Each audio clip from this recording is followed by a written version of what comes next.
Hey there viewers, work on this 2010 Ford Mustang 4.0 V6 again. Got a misfire situation on this car. I know it had a few things going on with the misfires, but one of which is the coil pack itself is actually failing. Now on some of the newer cars, or most of the newer cars, you have a individual coil pack for each cylinder. But on this particular model and on a lot of the older cars, they used to have a coil pack that would have all of your cylinders driven off of one coil, or sometimes it was one pack would do one side, the other pack would do the other side, and on some of them they had where the pack would do 2 cylinders or 3 cylinders or whatever.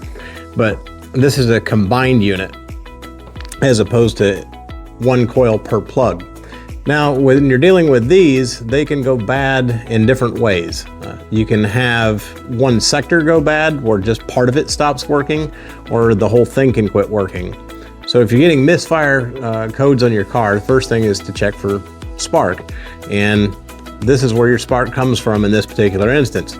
So if this isn't putting out, then your spark plugs can't do their job, and therefore the engine can't do its job. So one of the things to check for, and I'm going to be replacing the one on this car today with a blue streak. This is supposedly a little bit better than the factory one. I guess we'll find out. These are very easy to install. This one's just held in by 4 bolts, and then you've got one plug in the back. I will say this, on older cars, when you go to pull the harness out, 9 times out of 10, the clip will break.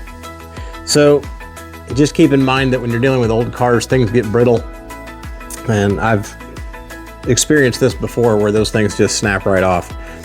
So we'll have to address that, either put a new harness on it or rig it, although I don't advise that. And then the other tip I'd like to point out is when you're doing the spark plug wires and you're taking the spark plug wires off of the coil pack, you want to use some dielectric grease and get it up inside of there and make sure that it helps to get a good connection, and also that there isn't any kind of corrosion. I hope this video was informative, and I hope it's helped in some way. And if you would, please like, share, and subscribe. Drop a comment down below. I like to get some engagement on my videos so I get my viewership up. I'd appreciate it. Have a great day.